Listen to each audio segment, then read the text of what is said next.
네. 전국에 계시는 수험생 여러분 안녕하십니까? 방문각 도덕윤리 최민준입니다. 두 번째 2023년 두 번째 커리큘럼을 맞이해서 정식으로 다시 인사드리겠습니다. 반갑습니다. 네, 오늘은 제가 이 마이크를 안 쓰다가 항상 그 목에 담에는 무선 마이크를 썼는데 오늘 이 시스템 담당하시는 분께서 그 무선 마이크 고장났다 그러셔가지고 지금 1년 만에 처음으로 손 마이크를 잡습니다. 조금 어색하더라도 이해해 주시면 감사드리겠고, 저도 이제 벌써 두 번째 해를 맞이했고, 그리고 두 번째 해에서도 두 번째 커리큘럼을 맞이했습니다. 이번 그 커리큘럼은 수험생들 분들 당연히 아시다시피 Political Philosophy, 정치 사상 부분입니다.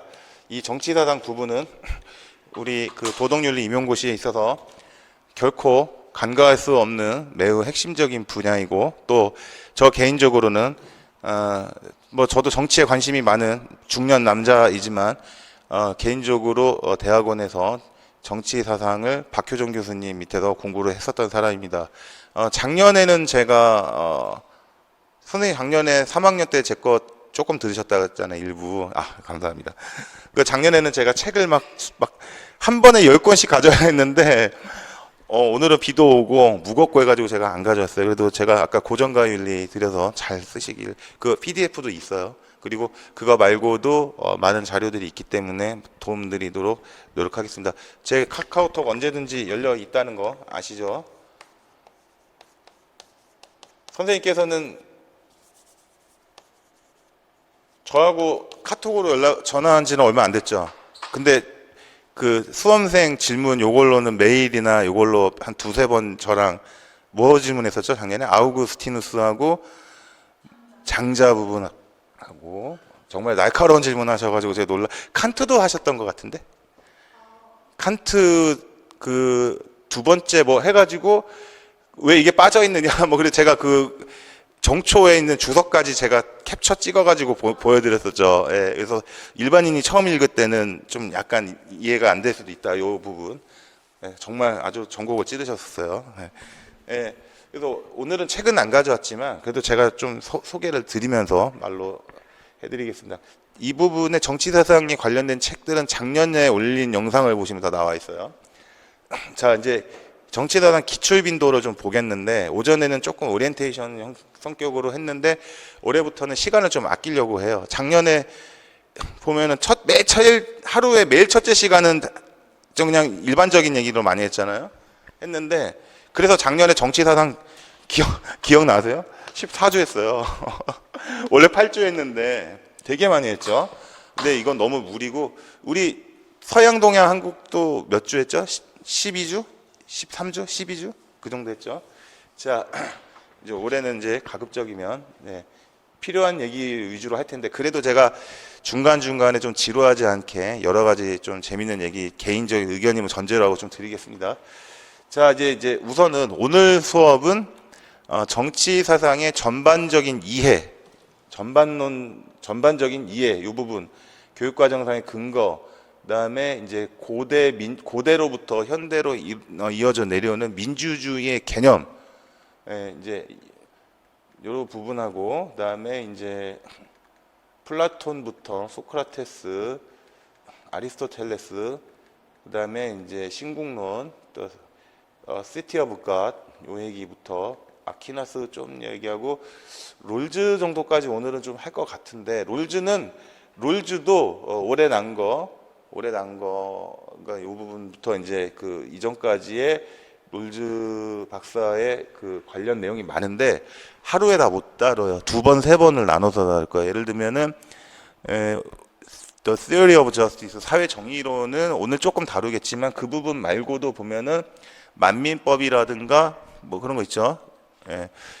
그런 부분은 좀 나중에 두 번, 세 번 정도로 쪼개가지고 나눌 것 같아요. 오늘 같은 경우는 뭐 이제 순수 절차적 정의 뭐 이런 얘기도 좀 하고 최소 수혜자 얘기 조금 하고 뭐 할 것 같고, 그다음에 이제 작년에도 좀 올렸지만은 노직 박사와 네, 왈저 선생 교수님 이 부분 이것도 작년에 이제 유튜브에 좀 올려드렸는데 이 부분 오늘 다 못할 것 같아요. 네, 다 못할 것 같고 죄송합니다. 작년에 이 부분을 유튜브에 방문각에서 올려주셨는데 제가 존경하는 현재 아이돌 임수민 선생님께서 댓글로 저 좀 칭찬해 주셔가지고 너무 감사해서 제가 좀 글을 남겨드렸었죠. 예.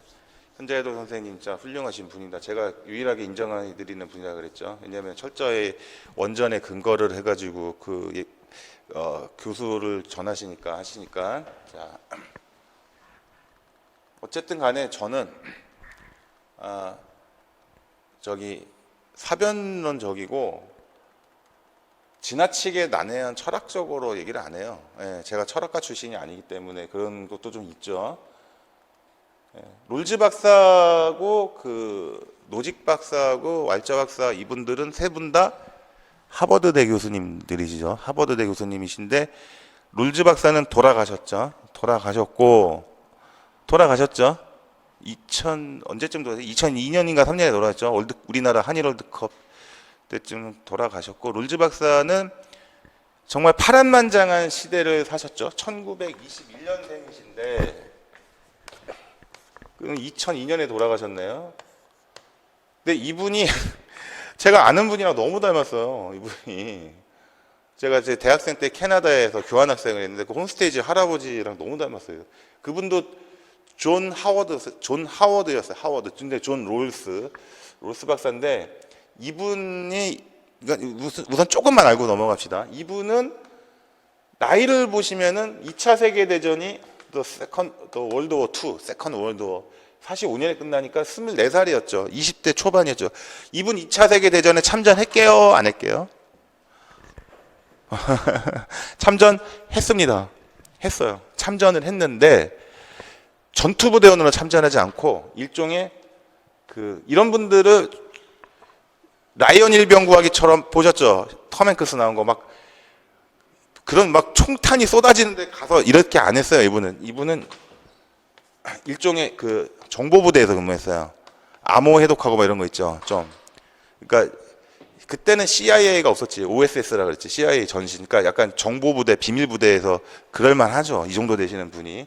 정보부대에서 근무를 하셨고, 이분이 이제 딱 살아온 시대를 보면은 1971년으로 제가 알고 있는데, 이때 뭘 발표하죠? 희대의 역작, 사회, 정의론, The Theory of Justice를 발표를 하죠. 맞죠? Justice. 정의에 관한 이론. 그러니까 이때 한번 시대를 한번 잘 봅시다. 내용은 이미 많이들 보셨을 테니까. 이때가 세계적으로 보면 어떤 시대였어요? 이때? 무슨 전쟁이 베트남 전쟁이 한참일 때죠. 반전 일어나고 74년인가에 끝나잖아요. 패망할 때까지. 73년인가에 이제 프랑스 파리에서 이제 협정하잖아. 베트남이랑 북베트남이랑 이제 미국이랑. 근데 하고 이분이 이때 발표를 하는데 이분은 딱 보면은 존 롤즈 박사의 핵심, 그러니까 사상의 핵심 내용이 뭐예요? 한마디로 뭐예요? 이분이 사회적 약자, 그러니까 이 사람들을 뭐라고 표현합니까? 최소수혜자라고 표현하죠. 최소수혜자에게 일종의 최대 이익이 되게 하라는 얘기지. 그지? 사회 전체의 시스템을 건드리지 않는 한 최소수혜자의, 그러니까 우리가 말하는 사회적 약자에게 그래도 그들에게 최대의 이익을 보장하라는 주장을 한 거잖아요. 거의, 그러니까 이게 무슨 말이냐면은, 롤즈 이전에는, 좀 보이게 해주세요. 이게 무슨 말이냐면은, 이게, 롤즈 박사는 미국 사람이란 말이에요. 미국 사람. 근데 미국과 정치적 스펙트럼으로 대척점에 있는 나라가 어디였어요? 소련이었지. USSR. 유니언 소비에트 오브 소셜 리퍼블릭, 사회주의 공화국 연방. 이제 공산주의, 사회주의라고도 할 수 있는데, 그러니까 여기는 이 사람들은 어떤 생각을 가진 사람들이니까 공산주의가 뭐예요? 한마디로 공동생산, 공동 분배가 공산주의 핵심이죠. 이따가 중국 얘기도 나올 텐데 이렇게 되니까는 물론 실제적인 공산주의 체제에서는 그러니까 소련도 우리가 잘못하면 안 되는 게 소련이라고 해서 악의 제국 또 로널드 레이건 대통령 1980년대 소련 망하게 하려고 The Evil of Empire of Evil 악의 제국이라고 막 그렇게 했잖아. 레이건 대통령이 그지. 근데 실제로 소련이 1차 세계 대전 때 러시아가 망하고 나서 볼셰비키 혁명이 일어나서 소련이 1920년대, 30년대, 40년대 이때 사실은 소련은 경제가 굉장히 발달해요. 엄청나게. 그래서 1970년대까지도 이 소련이란 나라는 GDP, 그로스 오브 도메스틱 프로덕트, 국가 총생산액이 실제로 과거 자료 찾아보면 나오는데 미국 다음으로 높았어요. 소련이란 나라. 그 다음에 어떤 나라였냐면은 그럼 공산주의 저는 어렸을 때 반공교육을 받고 자랐거든요. 선생님들은 안 받으셨잖아요. 나는 초등학교 때까지 진짜 반공교육을 받고 자랐어요. 김일성, 김정일 머리에 뿔 달려 있는 거 늑대로 막 나오고 돼지로 나오고. 근데 소련이란 나라가 실제로는 70년대, 60년대까지는 오해를 하면 안 되는 게 뭐 공산주의 국가니까 사람들이 무조건 잡아 죽이고 막 가난하고 그게 아니었고 실제로 태어나면서 죽을 때까지 무상교육, 배급, 무상 의료 서비스를 했다 안 했다? 했어요. 했다고. 진짜로 했다고. 그래서 그 중에서 똑똑한 사람들은 공부시키고 운동시키고 해서 올림픽 나가서 금메달 따면 소련이 맨날 1등하고 맞잖아요. 피아노 콩쿨 대회 보면 소련 출신들 싹 1등하고 볼쇼이 뭐 발레 예술 문화 예술까지 해가지고 잘 나갔었어. 그러니까 물론 그 이면에는 공산당 일당 독재를 해서 공산당원들이나 KGB 비밀 경찰들이 자기들끼리 뒤로 다 잘 먹고 잘 살고 다 챙겨 먹었지만 어쨌든 간에 이게 이제 공산주의 체제가 이런 체제인데 미국은 어떤 체제인지는 알죠. 그러니까 예를 들면은 소수의 그 엘리트들이 빌 게이츠라든가 옛날로 치면은 뭐 제럴드 포드라든가 이런 요즘으로 한국으로 치면은 뭐 삼성, LG, SK 뭐 이런 데지 않습니까? 한화 이런 데지 않습니까? 근데 미국은 제가 그 작년에도 들으셨겠지만은 실용주의 할 때 기억나시죠? 포드, 에디슨 제가 그 사진 쫙 보여드렸지. 이미 19세기 1800년대 후반부터 재벌이 출연하지. 카네기, 철강한 카네기, 석유왕 록펠러부터 막 나오죠. 헨리 포드 자동차 뭐 막 나오지 않습니까? 그런 소수의 부자들이 대기업을 만들어 가지고 엄청난 고부가가치를 창출하죠. 미국이라는 나라가. 고부가가치를 창출하지 않습니까? 그렇게 해서 미국인들, 대기업들을 막 1900년대 넘어서면서부터 우리가 알고 있는 크라이슬러 자동차 뭐 다 있잖아. GE, 제너럴 일렉트릭 뭐 모든 그런 회사, 뭐 코카콜라 많잖아요. 그런 회사들. 어? 그런 회사, 요즘으로 치면은 뭐가 있어?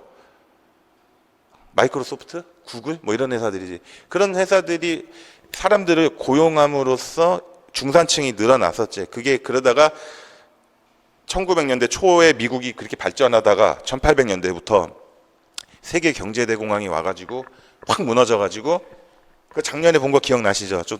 그때 수정주의 학파 케인즈 학파가 등장을 하지. 원래 이 사람 영국인이었지. 존 메이나드 케인즈. 나중에 기사자기까지 받아요. 기사자기까지.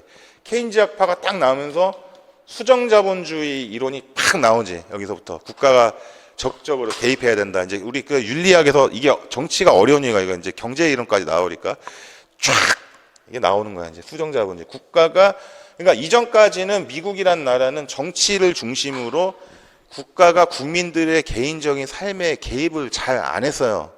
맞잖아요. 미국 수정헌법 3조를 보면 잘 훈련된 민병대 밀리샤는 총기를 가지고 권한을 이렇게부터 지금도 안 고쳐져. 그 300년이 다 돼가는데 국민의 생활에 간섭을 안 해. 미국은 안 하는데 그 세계 경제대공황이 온 뒤로 케인즈 학파의 이론을 받아들여 가지고 후보 대통령 때 말아 먹었잖아. 그 후보 때문 생겼지만 사실은 후보 때문 그 뒤에 프랭클린 루즈벨트 대통령 때 이제 이름을 붙여준 거지 이제. 그래서 이제 대규모 공공사업을 통해 가지고 무너진 중산층들을 고용해서 국가가 돈을 풀어 가지고 국가 경제를 인위적으로 막 활성화시키고 막 이렇게 미국이 이어져 오고 있었지. 롤즈가 살던 시대에. 맞죠? 이제 롤즈의 초년 청년 시대에 보면 그러고 있는데 막 세계적으로 전쟁이 나고 막 이런 걸 보고 이때는 이제 70년대가 넘으면은 1968년을 중심으로 이제 유럽에서는 68혁명이 일어나. 이제 이때 포스트 모더니즘이 막 일어나. 이거 좀 이따 얘기합시다. 막 일어나고 있는 때인데 롤즈의 우리 이 세상 지구 우리 인류 문화에서 진짜 결정적인 기여를 한 게 뭐냐면은 이전까지는 미국 사회에서 그러니까 여긴 공산주의 국가니까 노동자 커뮤니스트 매니페스토 만국의 노동자를 단결하라 이거였잖아. 중국도 그렇고 아침에 인민공사에서 새벽에 일어나서 밥 주는 나라였잖아. 북한도 그렇고. 근데 미국이란 나라의 시스템적인 단점이 뭐냐면 20%의 그 잘 교육받은 엘리트들이 쉽게 말하면 아이비리그 대학 나온 이런 친구들이 나머지 국민들을 이끌어가는 거잖아요. 이끌어가는 거잖아. 그러다 보니까는 하위 한 50% 밑에 사람들은 어떻게 돼요? 어떻게 돼요? 50%까지는 아니지만 가난하게 살죠. 지금도 그렇죠. 미국은 월급도 아니고 주급이죠. 2주 단위로 주급 주고 또 뭐해? 고용과 해고가 쉽게 이루어지죠. 맞죠? 그래서 금방금방 you are fired 막 그러잖아. 영화 보다 보면은 우리나라도 이제 해고를 할 수 있지만은 미국은 옛날부터 그랬지. 사장이 막 얘기하다가 마음에 안 들면 you are fired 막 이러잖아. 우리나라 그러면 잘못하면 난리 나버리는데 이런 세상이에요. 이런 세상. 지금도 미국은 한 하위 20%의 계층은 우리나라는 급식 주지만 미국은 급식 안 주기 때문에 못 먹잖아요. 못 먹잖아. 패키지 도시락이 없어. 그래가지고 우리 어떡하나요? 뭘 어떻게 굶어요. 진짜 한 10% 정도는 최소 굶어서 그럼 뭐 하냐? 그 교회 같은 데서 학교에 가가지고 바나나에 뭐 빵에 뭐 이렇게 해서 줍니다. 햄버거 조그마한 거 머핀 같은 거 해서 줘요. 그런 나라야. 치과도 못 가잖아. 여기 의료보험이라는 것도 미국이란 나라가 물론 오바마 케어 때 좀 좋게 바꾸긴 했지만은 의료보험이라는 게 이게 이제 롤즈하고 굉장히 이게 영향이 이제 있는데 우리나라는 전 국민 의료보험이지 않습니까? 그죠? 의료보험. 어렸을 때는 부모님이 내주셨지. 그러다가 이제 내가 선생님이 되면 한 20만 원 정도 내죠. 대략적으로 15만 원만 내죠. 근데 사실 재밌는 얘기 드릴까? 지금 전 국민 의료보험이죠. 전 국민 의료보험이죠. 사실상 제가 좀 나이가 좀 연식이 됐는데요. 우리나라도 1980년대, 90년대, 80년대까지는 전 국민 아니었어요. 놀랍죠? 공무원 및 사립학교 교직원들만 중심으로 의료보험이 따로 있는 게 있었어. 그래서 그 전에는 의료보험 서비스가 없지는 않았는데 요즘처럼 이렇게 뭐 병원 가면은 4,000원만 내고 그런 제도가 아니었어. 그때는 진짜로 그랬어요. 그래서 이제 90년대 이후로 우리나라가 선진국화 되면서 전국민 서비스를 받기 시작했는데, 그러니까 미국이란 나라를 보면은 부자들은 의료보험비가 엄청나게 비싸죠. 빌 게이츠 이런 사람들 같은 경우. 그러니까 얘네들은 부자들이 가는 병원이 따로 있잖아. 우리나라는 재벌도 삼성의료원 가고 우리도 삼성의료원 가지만은 미국이란 나라는 뭐 존스홉킨스 의대도 있고 막 이렇게 하지만은 일반인이 그러면 부자들이 가는 병원 못 가나요? 갈 수는 있어요. 로비까지는 들어가. 근데 접수가 안 되는 거지. 멤버십이 다르니까. 그죠? 그러니까 중산층이 가입하는 의료보험이 있고 우리는 거의 사실상 의무잖아요. 우리는 현실적으로 의무잖아. 내가 학교에 교사를 하다가 그만두고 사표 내고 나왔잖아. 그러니까 내가 내던 처음에 내가 그 중간 한 2년 정도 쉬었다 그랬잖아요. 그 쉬는 동안에 나도 몰랐는데 내 의료보험비를 와이프 교사잖아 지금. 우리 와이프가 내줘서 그때 2년간 1년 반 동안. 자, 그 다음에 하위 계층들이 있겠죠. 극빈층은 아예 못 내고 이 사람들이 만약에 월 100만 원을 낸다 그러면 얘네들은 한 40만 원 낸다. 여기는 한 20만 원 낸다. 여기는 못 낸다. 이렇게 돼요. 그래서 지금도 이게 이제 버락 오바마 대통령 때 이제 오바마 케어로 바꾸긴 했지만은 가만히 보면 프렌즈라든지 이런 옛날 드라마 보면은 한 15년 전, 20년, 2000년대 초반까지 드라마 영화 보면은 이런 장면 나오죠. 눈썰미 좋으신 분들 기억할 때 딸이 엄마랑 막 이런저런 얘기를 하다가 엄마 나 남자친구 생겼어. 그러면은 엄마가 이런 질문을 뜬금없이 무슨 질문하죠? 그 남자 의료보험 잘 들어있니? 이 질문 나와요. 깜짝 놀래. 그런 질문 나와요. 그러니까 그렇기 때문에 미국이란 나라가 이 사람들이 뭐야 한마디로 최소수혜자죠. 최소수혜자. 더 쉽게 말하면 좀 극빈층 뭐 이런 거지. 로어 클래스 이런 사람들에게 그래도 그들에게 먹고 살만하고 숨 쉴 수 있는 최소한도의 기회를 주자. 실질적인 평등을 주자. 이걸 주장한 사람이 롤즈입니다. 그래서 근데 이 사람은 공산주의자는 아니잖아요. 그런데 약간 전통적인 의미의 자본주의자 경제학을 그 자들이 볼 때는 이 사람은 약간 우파입니까 좌파입니까? 좌파죠. 우리나라 치면은 똑같은 비유는 될 수는 없지만 그냥 제 생각을 좀 전제라고 말씀드려요. 요즘 한국으로 치면은 약간 정의당 이런 쪽 있지. 그쪽에 가까운 분이에요. 그 당시에는 굉장히 쇼킹했던 사람이에요.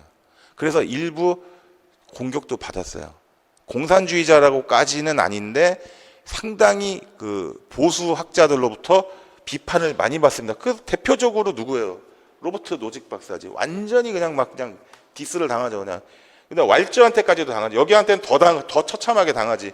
복합평등 얘기 나오면서. 네가 말하는 거 그럴싸하지만 그것만으로 세상을 다 판단할 수 없어.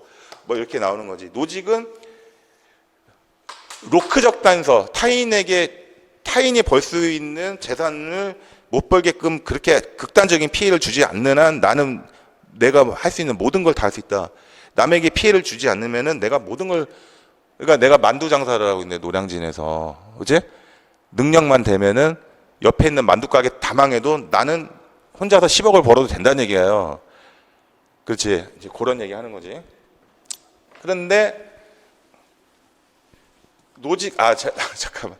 이분하고 대척점이 되는 분이 노직이랑 왈츠 박사인데 세 분이 다 하버드대 철학과 교수들이시고 이분들은 조금 친했나 봐요. 그래서 사회주의의 이해 이래서 그러니까 공산주의에 대한 사회주의에 대한 이해 이 강의를 개설을 했고 두 분이 같이 강의를 하실 정도였어.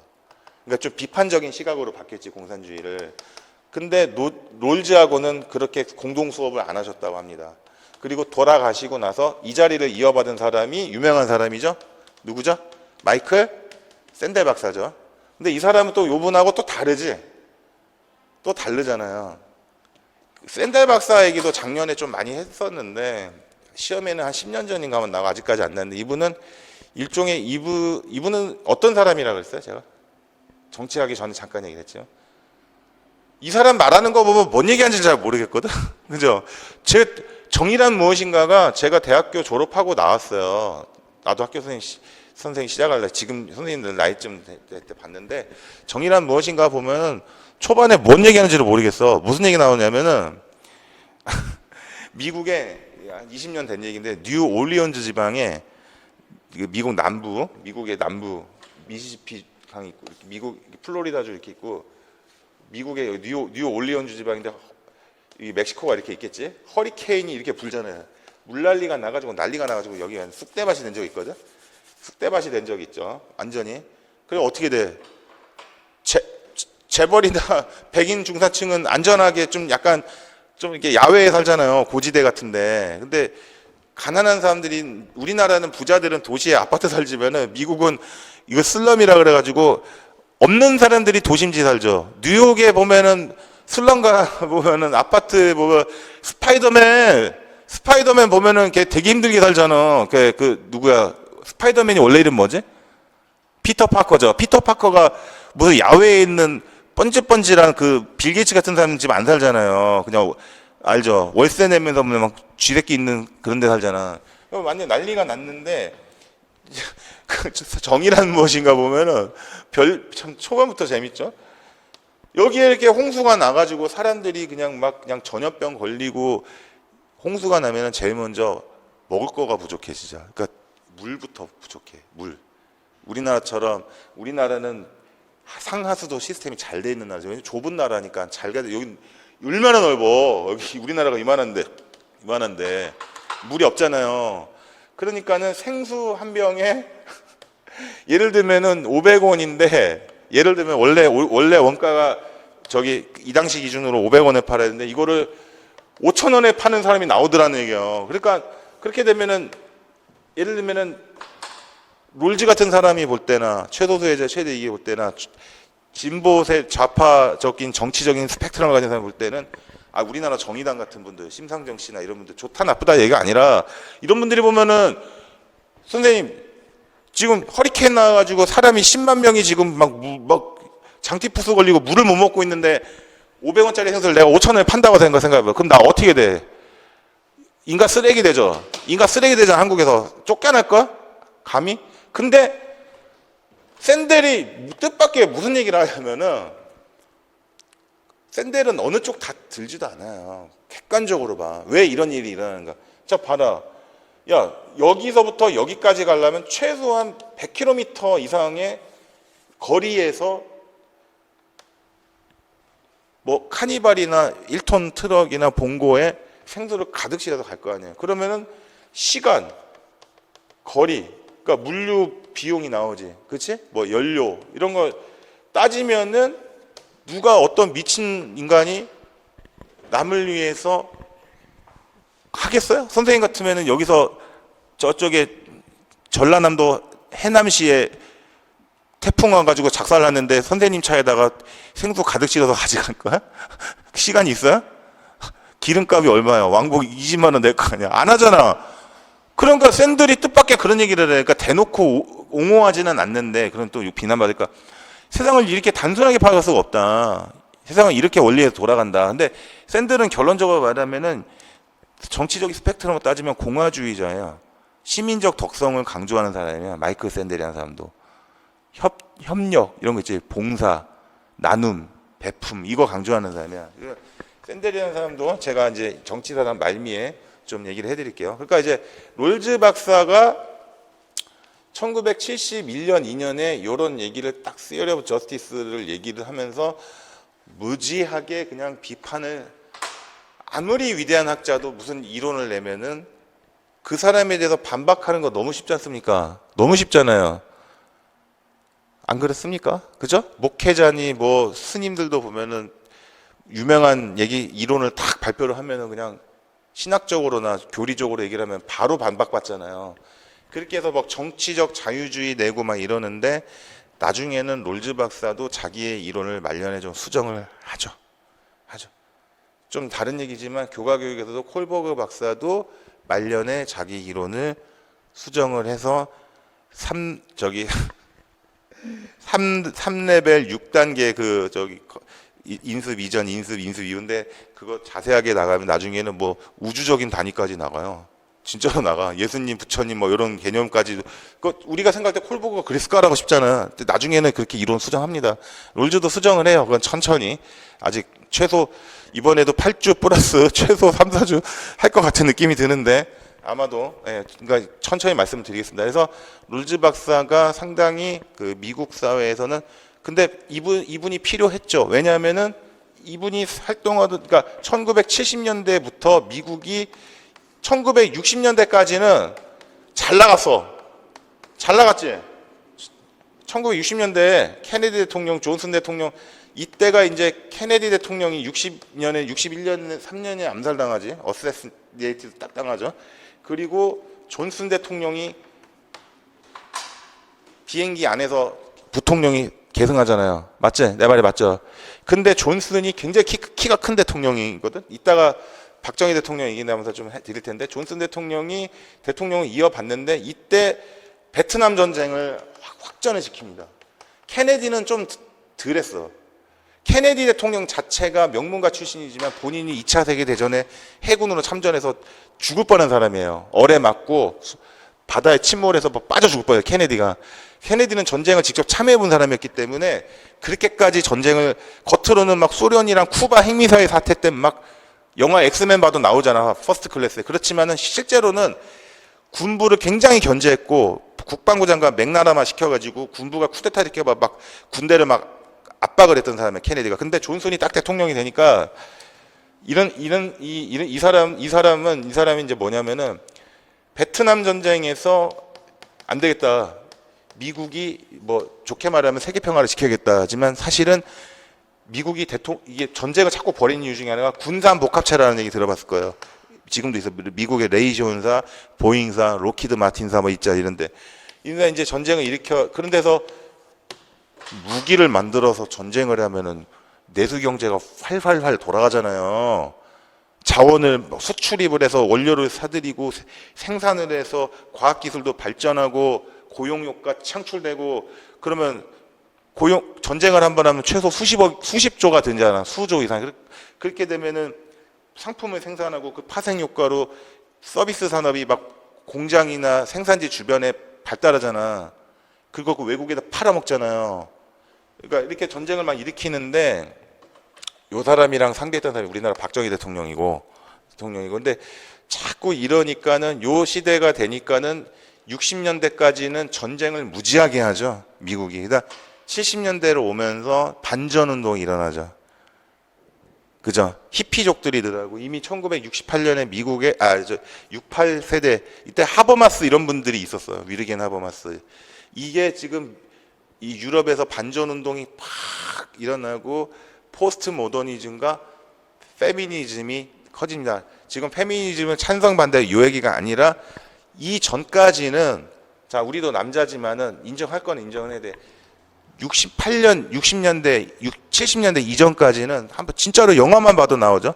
여성들이 바지 맘대로 입었나요? 못 입었죠. 바지 제대로 입기 시작한 거는 7, 80년대 넘어오면서부터예요. 한번 영화 한번 보세요. 2차 세계대전쯤에만 봐도 영화 같은 거 보면 여성들이 바지를 어디 입어? 못 입어요. 그거 최초로 깨고 바지 대놓고 입고 다니는 여자 누군지 아세요? 코코 샤넬. 코코 샤넬이 대놓고 아주 여자 바지 정장 입고 다니지. 그리고 이전까지는 여자도 대학도 현실적으로 못 갔잖아요. 가기는 갔지만 거의 90% 이상이 남자들이었지. 거의 대부분이. 하버드 대학교도 거의 100명 중에 99명이 남자였어요. 헬렌 켈러 같은 분이 겨우 가기 시작한 거야. 헬렌 켈러 같은 분이 1900년대 중반이나 돼서야 이제 막 가기 시작. 그런 시대였어요. 그런 시대. 그러니까 이런 시대가 막 나오는데 세상은 막 변해가고 있고 이거는 이제 문화적인 혁명이죠. 정신적인 세계의 혁명이죠. 그리고 이제 이거는 이제 정치 경제적인 세계를 말하는 건데 이제 우리는 이걸 배우고 있는데 룰즈가 최소 수혜자에게 최대 이익이 되게 하라는 얘기를 함으로써 엄청난 반향을 일으켜서 미국으로 치면은 정치로 치면은 미국의 보수 우파는 공화당이고 리퍼블리칸, 그제? 진보 좌파는 누구지? 민주당이지, 데모크라틱 파티. 여기는 코끼리, 여기는 당나귀가 이제 상징인데 여기는 누구야? 어떤 사람들이야? 여기는 최근 대통령 누구 있죠? 트럼프, 부자들, 트럼프, 부시 뭐 이런 사람이지. 또 누구 있지? 여기는 누구야? 지금 여기 대표적으로 오바마죠. 오바마. 그 다음에 여기는 누구 있어? 빌 클린턴 대통령. 또 누구 있어? 케네디. 옛날로 치면 케네디. 이쪽이고 쭉 여기는 루즈벨트도 이쪽 민주당이에요. 루즈벨트가 저기잖아. 수정자본주의 이런 받아들이는 사람이지. 근데 여기 또 누구 있어? 레이건. 이 사람들은 개인의 자유와 능력을 최대한도로 발현하고 거기에 따라서 부가가치를 창출하고 국가에 세금 많이 내고 이런 쪽을 옹호하는 사람들이고 여기는 일반 서민들, 그죠? 이쪽, 그죠? 좀 소외받는 사람들을 좀 중심으로 이쪽으로 좀 정책을 펼치는 분들이 민주당 쪽이지. 우리나라 정치는 얘기하지 않을게요. 근데 뭐가 좋고 뭐가 나쁘다라고 하기는 뭐하지만은 여기는 대표적으로 프리드리 하이에크가 있죠. 그 얘기 작년에도 했잖아 좀. 그 다음에 밀턴 프리드만이라고 있어요. 프리드만. 근데 우리 윤리에는 안 나오더라. 근데 밀턴 프리드만, 하이에크도 자유지상주의고 마약을 하더라도 손대지 말자 뭐 이렇게 비슷한 얘기까지 나가버리는 거야 이제. 그런데 프리드만은 더 심한 사람인데 지금 현 대통령이 작년에 당선되고서 뭐 취임 선서할 때 자유를 막 강조하는데 그때 그거를 보면 윤석열 대통령을 좋아하고 싫어하는 이런 얘기가 아니고 딱 보면 알아. 아, 이거 밀턴 프리드만의 영향 많이 받았겠네. 이런 생각 있죠. 이런 생각. 자, 그러니까 이분들은 뭐 지금 우리나라 정치 얘기가 아니라 요쪽 뭐 하이에크, 프리드만 이런 쪽 사람들은 뭐냐, 하이에크는 우리 임용과랑 관련이 있어요. 하이에크는 분배 뭐 이런 쪽보다는 뭐야, 선생님? 개인의 자유죠. 네. 그죠? 경제 활동의 자유를 보장하고 이제 부가가치 이윤 창출의 최대화, 요거를 극대화를, 그래서 여기서 세금 많이 걷어들여 가지고 분배하자. 여기는 그게 아니지. 먼저 뭘 먼저 해?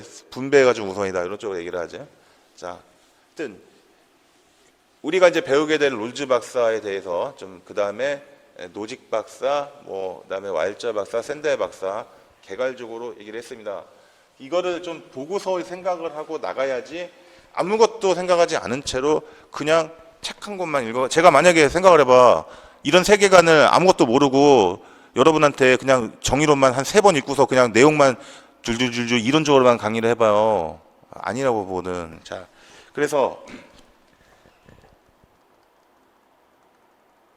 제가 또 정치 사상 시간에 대학원에서 주전공으로 배웠기 때문에 아주 관심이 많고, 사실은 고백이지만 박효정 교수님한테 무지 혼났었어요.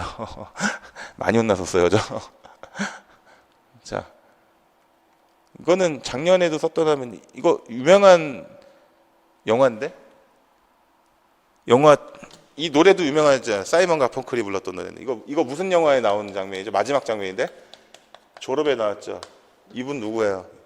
젊었을 때니까 잘생겼죠. 지금은 할아버지 됐지만 더스틴 호프만이죠. 유명한 사람이죠. 유명한 사람인데 이 내용은 알아요? 조금 쉬어가는 의미에서 그 유튜브 찾아보면 졸업 주제가 나오는데 이거 유명한 장면인데 지금 여성분의 복장이 좀 특이하죠. 더스틴 호프만이랑 이 여자분이랑 사랑하는 연인이었는데 남자가 좀 가난하니까는 여자분은 예쁘시잖아. 그러니까 미국도 이랬어. 미국도. 이게 60년대, 70년대 요 얘기예요. 이게 6.8혁명 일어날 때. 그러니까 뭐냐면은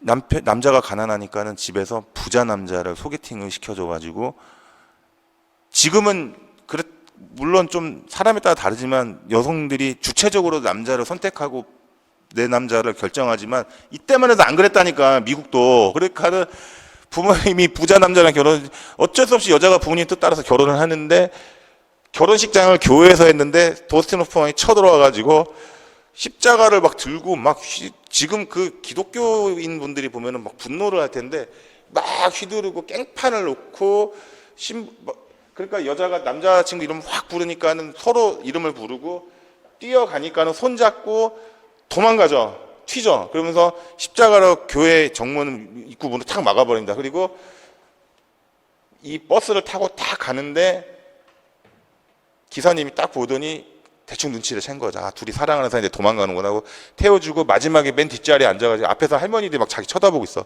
그러면서 서로 한 번씩 이렇게 쳐다보고 멋쩍은 웃음을 지으면서 이제 딱 새로운 인생을 출발하는 게 영화인데, 그러니까 이런 영화가 이제 나온다는 자체가 시대가 변했다는 얘기예요. 시대가 변했다는 얘기예요. 우리나라도 이런 거 60년대 이런 영화 나오면은 사회의 틀을 깬 뭐 반항아 막 이렇게 막 비난받을 막 그랬습니다. 이거. 자, 작년에 말에 나왔던 시험 문제. 애국심, 민족주의, 파트리아, 민족주의, 공화주의.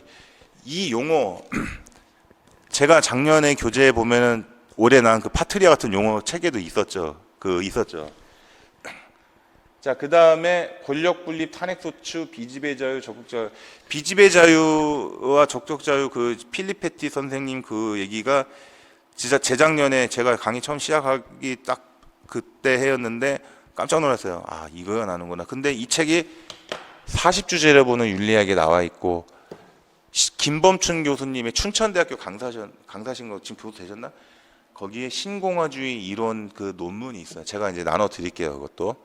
거기에 나옵니다. 근데 그 부분이 똑같이 나지는 않겠지. 그러면 곁가지가 나겠지. 우리는 앞으로 그런 것들을 볼 것이고. 근데 여기 보다 보면은 이사야 벌린도 관련이 이제 자유론이라고 있어요. 이사야 벌린도 같이 배울 겁니다. 그다음에 위르겐 하버마스의 수기민주주의. 하버마스는 무제한적인 담론을 강조하신 분이죠. 독일인이시고 이분도 진보 좌파 분이신데 재밌는 거는 이분이 나이 꽤 많으세요. 우리나라도 왔었죠.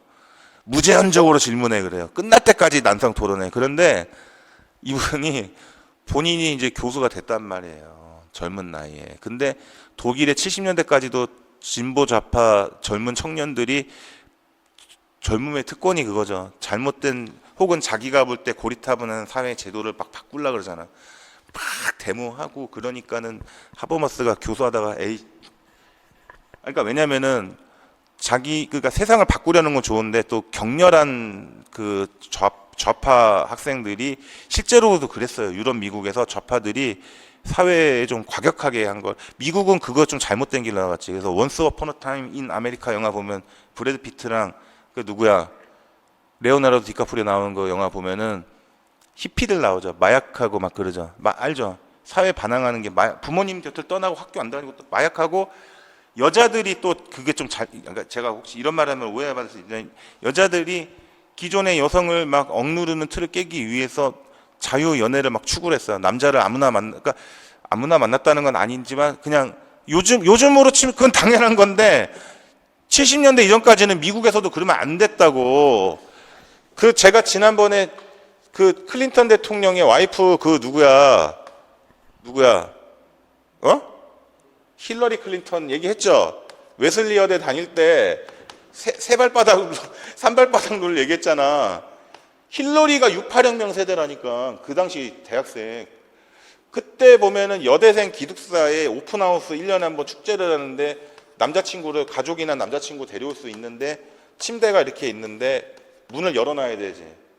저도 대학교 때 근데 여기에 남자친구랑 그 학생이랑 있는데 세발바닥 룰이 뭐냐면 둘이 같이 들어갈 수는 있는데 발바닥에 3개 이상 닿아야 돼. 4개니까 2개 이상 닿으면 안 된다는 거야. 그래서 이게 뭐냐고. 오픈하우스 학교에서 공식적으로 인정하는 행사에서도 이게 뭐냐 이래가지고 여대생들이 막 데모하고 막 그랬어. 피켓 들고 여성의 인권을 탄압하지 말라, 우리의 자율적인 뭐 인권을 보장하라 해가지고 다 폐지됐어. 이런 게 했는데 여기 딸이 이분들의 딸이 첼시 클린턴 스탠포드 대학 일부러 이제 첼시가 아빠 엄마가 있는 워싱턴 떠나가지고 스탠포드 서부로 간 건데 힐러리가 나이가 들고 딱 언론에다 얘기하잖아. 야, 나도 젊었을 때는 세발바닥 룰 폐지를 앞장섰지만 내가 딸을 둔 이제 엄마가 되니까 얘기가 달라져. 내가 그때 세발바닥 룰 폐지에 왜 찬성했는지 모르겠네. 내 딸이 걱정되는. 이렇게 사람이 나이가 들면 어떻게 돼요? 보수적으로 변하게 돼요. 컨저버티브해진단 말이에요. 이제 그 다음에 이제 키케로 얘기도 할 겁니다. 키케로도 국가론 쓴 거 알죠? 국가론. 플라톤의 국가랑 좀 다르지만, 그 다음에 그 다음에 이제 공화주의에 대해서는 제가 잘할 거고, 아리스토텔레스는 제가 책을 두꺼워서 안 가져왔는데 작년에 보여드린 거 기억나죠? 정치학이라고 있지. 아리스토텔레스 정치학. 몽테스키의 페르시아의 편지. 그 다음에 토크빌이 미국의 민주주의에서 이번에 또 나오고 막 그런 보면은. 자, 마키아벨리 로마서 논고도 있고, 그 다음에 이제 공화주의 요 얘기는 제가 루소 작년에 되게 길게 얘기했는데 올해도 좀 길게 얘기를 해드릴 겁니다. 그 다음에 페르클레스 장송연설도 시험에 났었는데 요거는 심심치 않게 날 수 있습니다. 그래서 오늘도 좀 가져왔고요. 공화주의 덕성 얘기 나오면은 또 이것도 관련이 있습니다. 슌페터가 좀 낫다는 게 좀 의외긴 합니다. 그래서 첫째 시간은 약간 정치 사상의 오리엔테이션 여기까지 하고 잠시 쉬었다가 여러분들 두 번째 시간에 뵙도록 하겠습니다. 네, 감사합니다.